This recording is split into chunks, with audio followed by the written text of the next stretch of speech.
नमस्कार, मैं हीरालाल प्रजापत आपके अपने YouTube चैनल सरकारी गुरुजी पर हार्दिक स्वागत और अभिनंदन करता हूं। आज ज्योग्राफी से रिलेटेड एक महत्वपूर्ण टॉपिक लेके आए हैं जो पिछली क्लास में वीडियो हुआ था उसी के आधार पर है और उस पार्ट का अंतिम वीडियो ही है। आज का जो महत्वपूर्ण टॉपिक है वो है अंतर्राष्ट्रीय तिथि रेखा। अंतर्राष्ट्रीय तिथि रेखा जिसे इंग्लिश में कहते हैं इंटरनेशनल डेट लाइन। जैसा कि हमने पिछले वीडियो में देखा था कि संपूर्ण विश्व को 24 टाइम जोन में बांटा गया है, यानी विश्व को कितने टाइम जोन में बांटा गया है? विश्व को 24 टाइम जोन में बांटा गया। तो जैसा कि 0 डिग्री देशांतर रेखा जिसे ग्रीनविच रेखा कहते हैं 12 टाइम जोन पूर्व में है और 12 टाइम जोन आपके पश्चिम में।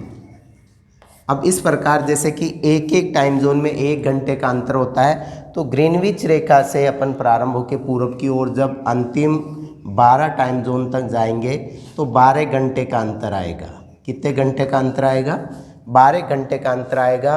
और इसी प्रकार जब पश्चिम की ओर जाते हैं तो 12 टाइम जोन में 12 घंटे का अंतर आएगा। इधर जाते हैं तो समय बढ़ेगा, तो ये 12 घंटे प्लस में होंगे, इधर आएंगे तो ये 12 घंटे माइनस में होंगे। इस प्रकार से जब हम देखते हैं तो 180 डिग्री देशांतर पर, इधर भी 180 और इधर भी 180 डिग्री देशांतर है। एक ध्यान रखना, एक तो 0 और एक 180 डिग्री देशांतर के आगे कभी भी पूर्व या पश्चिम शब्द का इस्तेमाल नहीं किया जाता है। क्यों? क्योंकि इसी का भाग जो अर्धवर्त है वो ग्रीनविच रेखा है और इसी का प्रतिध्रुव स्थिति वाले 180 डिग्री देशांतर रेखा है वो इसी का प्रतिध्रुव स्थिति है।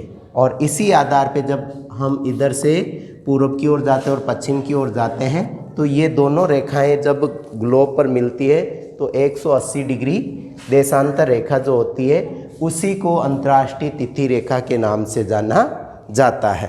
अब है अंतर्राष्ट्रीय तिथि रेखा। अंतर्राष्ट्रीय तिथि रेखा एक काल्पनिक रेखा है, एक काल्पनिक रेखा है जो 180 डिग्री देशांतर के सहारे मानी गई है। कैसी रेखा है? 180 डिग्री के देशांतर के सहारे मानी गई और ये एक काल्पनिक रेखा है। ये रेखा कहाँ से गुजरती है? ये गुजरती है प्रशांत महासागर से। प्रशांत महासागर से गुजरती है और ये रेखा सीधी न होकर, कैसी? सीधी रेखा न होकर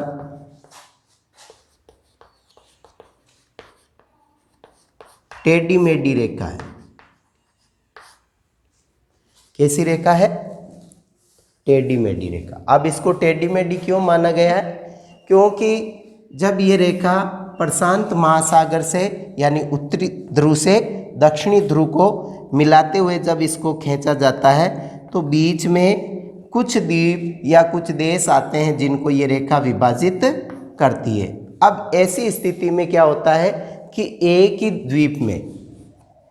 द्वीप में 2 तिथियां होगी। कितनी तिथियां होगी? 2 तिथियां होगी। ऐसी स्थिति में इस समस्या से निपटने के लिए इस रेखा को क्या कर दिया गया है? उन द्वीपों को मिलाते हुए टेढ़ा मेढ़ा कर दिया गया है। इसीलिए अंतर्राष्ट्रीय तिथि रेखा एक सीधी रेखा नहीं होकर एक टेढ़ी मेढ़ी रेखा है। अब इसका निर्धारण कब किया गया है? तो अंतर्राष्ट्रीय तिथि रेखा का निर्धारण किया गया है 1864 1884 में अंतर्राष्ट्रीय तिथि रेखा का निर्धारण किया गया है। 1884 में 25 देशों के राष्ट्रीय अध्यक्ष मिलकर, कितने देशों के? 25 देशों के राष्ट्रीय अध्यक्ष मिलकर 1884 में अंतर्राष्ट्रीय तिथि रेखा और ग्रीनविच रेखा का निर्धारण किया गया। और इसको कहाँ से माना गया? प्रशांत महासागर से माना गया है। ठीक है, अब आता है इस रेखा को टेढ़ा मेढ़ा और इसका समय पर क्या प्रभाव पड़ता है। यह है अंतर्राष्ट्रीय तिथि रेखा की स्थिति, जो किसके सहारे खींची गई है? 180 डिग्री देशांतर के सहारे। इसको सीधा नहीं मानकर कैसा माना गया है? टेढ़ा मेढ़ा। अब इसको टेढ़ा मेढ़ा क्यों किया गया है? जैसे कि हम पीछे भी देखा था कि एक ही द्वीप में या एक ही देश में दो तिथियां नहीं हो, इसके लिए उनको बचाते हुए इसको टेढ़ा मेढ़ा करके खींचा गया। अब परीक्षा में जो मेन बात आती है वो आती है कि इस अंतर्राष्ट्रीय तिथि रेखा में विचलन कितने हैं और मोड़ कितने हैं। विचलन व मोड़। तो अंतर्राष्ट्रीय तिथि रेखा में 3 तो विचलन है और आपके 8 मोड़ है, ये ध्यान रखना। विचलन का मतलब है ये अपने मार्ग को कितनी बार छोड़ते हुए पुनः अपने मार्ग पे आई है, वो कहलाता है इसका विचलन। पहला विचलन है पूर्व की ओर, दूसरा विचलन है पश्चिम की ओर, फिर तीसरा विचलन है आपका पूरब की ओर। तो इस प्रकार से। और मोड़ कितने हैं? 1 2 3 4 5 6 7 और 8 मोड़ है और 3 विचलन है। ये तो हो गई मुख्य बात। अब इसमें क्योंकि ये जो क्षेत्र आता है ये ग्रीनविच रेखा का पूर्वी क्षेत्र है और ये ग्रीनविच रेखा का पश्चिमी क्षेत्र है, इसलिए इधर तो समय बढ़ता हुआ होगा और इधर समय घटता हुआ। जैसे मान लो यहाँ आपके 18 मार्च और रविवार है, तो इधर होगा आपका 17 मार्च शनिवार। अब देखो ये रेखा है, जब अपन ग्रीनविच रेखा पे होते हैं जब तो आपका पूरब किधर होता है? इधर, और पश्चिम होता है इधर। अब जब अपन 180 डिग्री देशांतर पे जाएंगे तो जो रूस आपके पूरब में था वो इसके किधर आ गया? पश्चिम में। तो ग्रीनविच रेखा का ये वाला भाग कहलाएगा पूर्वी भाग और ये वाला रेखा कहलाएगा पश्चिमी भाग। यानी इस अंतर्राष्ट्रीय तिथि रेखा का ये पूर्वी भाग और ये पश्चिमी भाग, पूरब की ओर आपका अमेरिका है और पश्चिम की ओर आपका साइबेरिया है, यानी जो आपके एशिया का भाग है। अब इसमें क्या होता है कि जब इस रेखा को, किसको? अंतर्राष्ट्रीय तिथि रेखा को जब पूरब से पश्चिम की ओर पार करते हैं, किधर पार करते हैं? पूरब से पश्चिम की ओर जाते हैं तो एक दिन बढ़ाया जाता है। क्या किया जाता है? एक दिन बढ़ाया जाता है। और जब पश्चिम से पूरब की ओर जाते हैं तो एक दिन घटाया जाता है, ये ध्यान रखना। जैसे मान लो ये आपका पूरब है, पूरब से पश्चिम की ओर आए तो इधर 17 मार्च है, तो इधर कितना होगा? 18 मार्च। जब इधर से इसके पश्चिम से पूरब की ओर जाएंगे तो एक दिन कम होगा इधर, यानी इधर क्या होगा? 17 मार्च और शनिवार। तो इस प्रकार से इसमें हम देखते हैं कि इसको, तो इसका पहला मोड़, अंतर्राष्ट्रीय तिथि रेखा का जो पहला मोड़ दिया गया है यानी पहला विचलन किया गया है, वो किया गया है साइबेरिया को बचाने के लिए। क्यों? क्योंकि ये साइबेरिया से गुजरती थी और इसका जो पहला मोड़ है यानी प्रथम विचलन है वो आपके 75 डिग्री उत्तरी अक्षांश के आसपास है। और ये वाला जो क्षेत्र कहलाता है ये कहलाती है बेरिंग जल संधि। क्या कहलाती है ये वाला क्षेत्र? ये कहलाता है बेरिंग जल संधि। कई बार ये पूछा जाता है कि अंतर्राष्ट्रीय तिथि रेखा कहाँ से होकर गुजरती है, तो ये गुजरती है बेरिंग जल संधि से होकर। कहाँ से? बेरिंग जल संधि से। जो पहला मोड़ इसको दिया गया है साइबेरिया को बचाने के लिए। अब आता है इसका जो दूसरा मोड़ दिया गया है ये वाला, तो यहाँ पर है आपका अलास्का का एक द्वीप है, अलास्का पर यूएसए का अधिकार है, इसे कहते हैं एल्यूशियन द्वीप। क्या कहते हैं? एल्यूशियन द्वीप। तो इस एल्यूशियन द्वीप को बचाने के लिए इसको दूसरा मोड़ यानी दूसरा विचलन किया गया। इसके बाद नीचे आते हैं, तो नीचे जब आते हैं तो यहाँ से 0 डिग्री अक्षांश रेखा है, जिसे हम कहते हैं भूमध्य रेखा। क्या कहते हैं? भूमध्य रेखा। इस भूमध्य रेखा के दक्षिण की ओर, अब ये कहाँ काटती भूमध्य रेखा, और आपके ये दोनों काटती है प्रशांत महासागर में, और ये दक्षिणी प्रशांत महासागर का भाग कहलाता है। अब इसमें जो द्वीप आते हैं जिनको बचाया गया है वो आपके फिजी, किरिबाती और टोंगा, ये 3 द्वीप, और न्यूजीलैंड। इनको बचाने के लिए इसको क्या किया गया है? पश्चिम की ओर मोड़ा गया है, और ये इसका कहलाता है तीसरा विचलन। क्या कहलाता है? तीसरा विचलन। तो पहला विचलन कौन सी दिशा में है? पूर्व दिशा में। इसका दूसरा विचलन है पश्चिम दिशा में, फिर वापस तीसरा पूर्व दिशा में। इस प्रकार हम देखते हैं कि अंतर्राष्ट्रीय तिथि रेखा को कितनी बार विचलित किया गया है, यानी अपने स्थान से छोड़ा गया है 3 बार, और 3 बार विचलन और मोड़ कितने हैं? 8 मोड़ है। तो इसी प्रकार से अब इस पे जो मुख्य प्रश्न बनता है वो बनता है कि कोई जलयान इसको पूर्व से पश्चिम की ओर जाता है या पश्चिम से पूर्व की ओर जाता, तो अगला दिन क्या होगा? यानी ये तो वर्तमान की स्थिति है कि एक दिन इसमें पश्चिम में कम होगा और पूर्व में एक दिन कम होगा और पश्चिम में एक दिन ज़्यादा होगा अंतर्राष्ट्रीय तिथि रेखा की। लेकिन जब इसका अगला दिन पूछा जाता है प्रश्न में कि अगला दिन क्या होगा, तो ये विशेष ध्यान रखनी है। जैसे मान लो परीक्षा में कई बार आता है कि एक जलयान, क्या आता है? एक जलयान न्यूजीलैंड से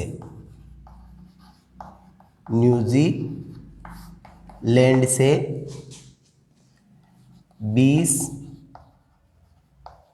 अक्टूबर 2019 को, 20 अक्टूबर 2019 सोमवार को, यानी वार क्या है? सोमवार है। सोमवार को कहाँ के लिए रवाना होता है? आपके अमेरिका के लिए। कहाँ? अमेरिका। और अमेरिका में जैसे मान लो आपके सैन फ्रांसिस्को के लिए जाता है, तो अगला दिन क्या होगा वहाँ? क्या होगा? अगला दिन